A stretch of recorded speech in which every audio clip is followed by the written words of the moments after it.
Hey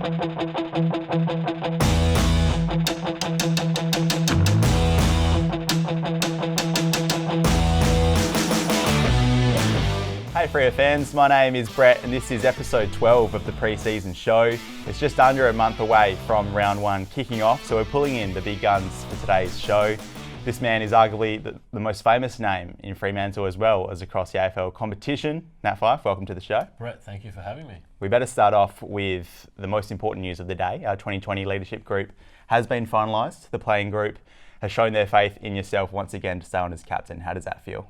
It feels good to be voted back in by the players. Hopefully it means that I'm doing a few things right. But also we've got the same leadership group as well. So it means that the guys that they've had the last 12 months have been doing the sort of things and modelling the sort of behaviours that we want out of our leaders. So it's pretty good. A new season, a new coach, a new game plan. Does that change the captaincy at all? I don't think so. It just means that my relationship with Justin has to build. He's a different style coach to what we've previously had. And so what's really critical is I get on the same page as him, build that relationship, get to know his language, his tendencies, and that'll include game day, his stress points, where he needs me, vocally or in support, and just make sure we're completely aligned so that our messaging is similar. And this will be year 4 for you in the role. If we can rewind to year 1, what would you say your biggest sort of area of growth has been across that time? Oh, year 1. I think in year 1 I was 25 years old. I was about mid-age range of the group. There was probably 20 guys older than me, 20 guys younger than me. And so I was finding my way as a captain, and there were a lot of older players that saw me come in as a 70-kilo kid. And so to now have me as captain took a while to adjust to that. Now in my 4th year, I'm 28. There's only 4 players older than me in Dave, Stephen, Michael Walters and Trav Collier, and so I'm seen as one of the more senior players now. So naturally it makes a bit more sense. I think I've become more comfortable with my role as captain and my position in the group, and hopefully now my leadership isn't as forced or orchestrated, it's more natural and authentic to me. And I'd just like to ask about the pre-game address to the playing group. Yeah. Does it take a bit of planning to map out what you might say? Is it a spur of the moment type thing? Where does that come from? Well, it used to be quite regimented, and I've got to say this, and I've got to potentially pull this quote in, but I think we're seeing now across the AFL that last speech doesn't necessarily mean anything in terms of the way the game's going to go. So I'm pretty open to having a bit of fun with it. Maybe get Luke Ryan or Brennan Cox to say a few things to the boys on the way out. I'm sure they'd enjoy that. So have some fun with it, relax. Now it's a pretty jam-packed week, plenty happening. Let's turn our attention to Friday's All-Star game for bushfire relief. Really is a jam-packed All-Stars side. It's a very high chance you'll be reuniting with your good mate Lachie Neale in the midfield and obviously Brad Hill out in the wing. That's an exciting prospect for you. It is, yeah. Lachie and Brad, I'll be back with them. Stephen Canelio, Patrick Cripps, Brody Grundy. Our forward line is ridiculous. Rewalt, Hawkins and crumbing to those two is Sonny Walters and Charlie Cameron. So everywhere you look, there are superstars, and it's just going to be a good experience to be able to mingle with those guys for 48 hours leading up to the game, and then get out there and play the game representing what's been a pretty big few months for Australia and a cause which I think is pretty worthwhile. It really is the best of the best in the competition. Who are the other names you're looking forward to lining up against? We've seen you go toe-to-toe with the Paddy Dangerfields and the Dusty Martins of the world. Who are you most looking forward to? Bontempelli. Josh Kelly on a wing.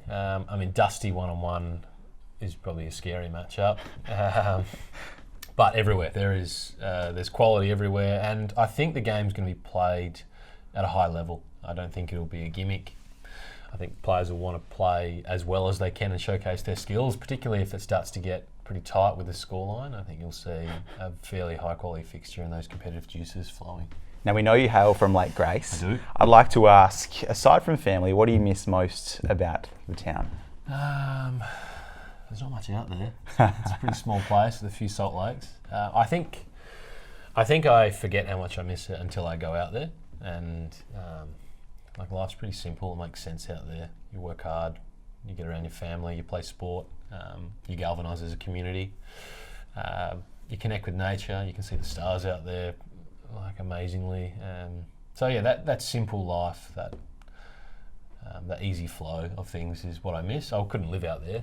It's not that much entertainment for me, but I do really enjoy and appreciate when I go out there. How often are you able to get back? And you mentioned working hard. Do they put you back to work in the family business, or is it more a catch up with family? No, friends? that's why I don't go out there, because Dad entices me home on the lure of catching up with family, and then Put to work. 3 days later, I've done 36 hours in a truck. So, yeah, I do mix my time between working and seeing family. Speaking of being away from home, Hayden Young and Caleb Sarong, they came over from Victoria after the draft. We've heard from both of them about what it's like to live with Nat Fyfe, but can I ask you, any strange habits you picked up on, or were they ideal house guests? The Groms, yes, they were, I think, my 6th and 7th new recruit that's come and lived with me across the last 7 or 8 years. So I've learnt a bit of a strategy to be able to keep them occupied, and luckily there was 2 of them, so they could hang out with each other. And but habits. In that first month, everything's a bit of a whirlwind. So you get home from training, and you would just walk into their TV room, and they'd both be absolutely couched out on the couch watching the cricket or the TV in some form. So both good housemates. They both had a go at cooking some dinner and making a few salads. They came to the beach in the morning with me a few times and started to get to know that routine ritual. Caleb was in charge of music in the car on the way to training. Some really questionable choices across the journey. I was trying not to show any judgment because I was so young and impressionable, but I can now because I know him pretty well. And yeah, some work to do in the music department. And some of those other guys you've had stay with you, can you list a couple of names? Yes, so we've had Griffin Logue, Alex Pearce, we've had Andy Brayshaw, Hayden Crozier, going back even further than that. Is there one you were happy to see the back of? This is probably a tough question. Alex Pearce got to... he was great for the first year and a half and then tailed off towards the end. Time to go, Alex. But he's a very good cook, so I do miss that.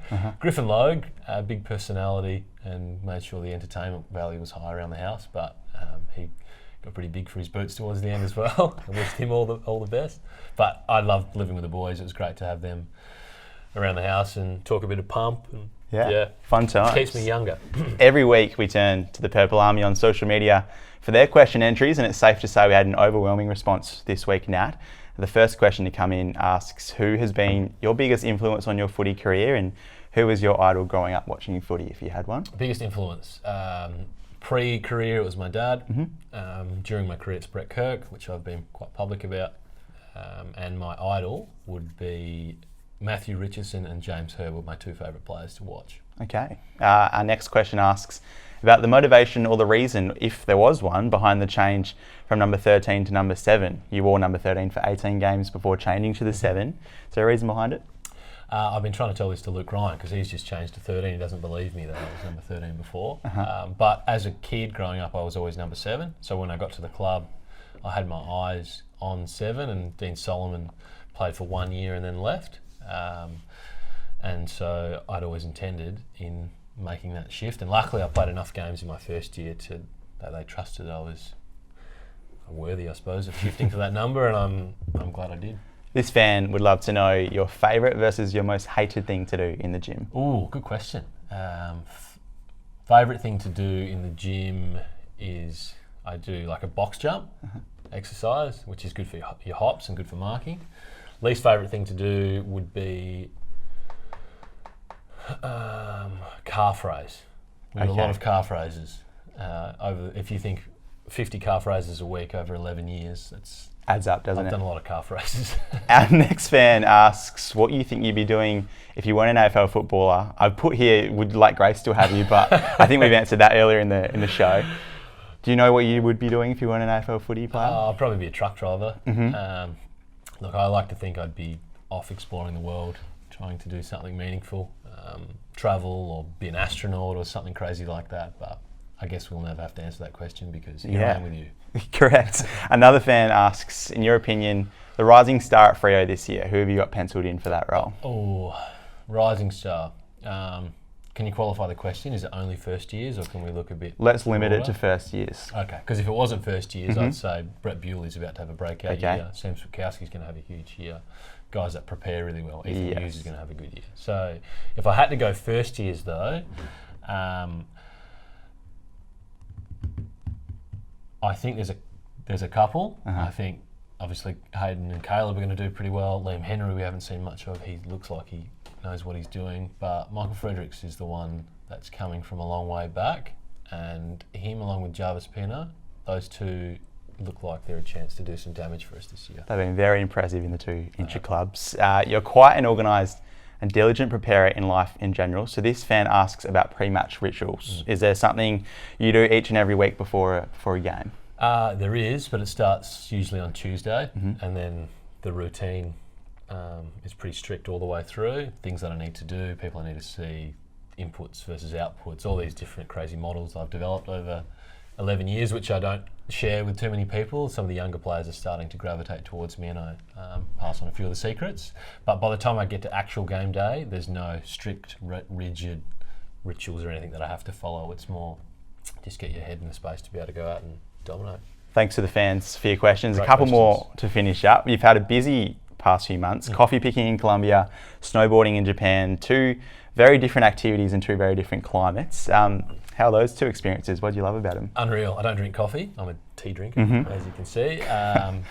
But I got to go and experience some altitude coffee fields in Colombia and see how they do it over there. That was unreal. And then over the Christmas break, I was lucky enough to go to Japan snowboarding with Ellie and some friends, and that's something I'll look to do every year from here on out if I can, because snowboarding's incredible. And we saw in the newspaper earlier this week these photos. Oh my God. Now, the newspaper's in the kitchen, and I saw the boys react to it when you walked in the other day. What did they have to say to you? Yeah, things you do, eh? No, they've had a lot of fun with it. The WhatsApp group chat has been lighting up, and the best I saw was my body with Brennan Cox's head stuck onto it. Okay, I'm sure he loved that. That was good. No, it's ridiculous. It's probably stuff that I shouldn't be doing, and if my old man got hold of a copy of that picture, he'd let me know about it. I'd like to finish with a question, Nat, that I asked Dave Mundy on this show last week. You've had an incredible career to date, 2 Brownlows, a grand final, All-Australian jackets, captain, the list goes on. But if I said to you could go back to one of those moments from across your career and relive the feeling and the memories from it, what would you say?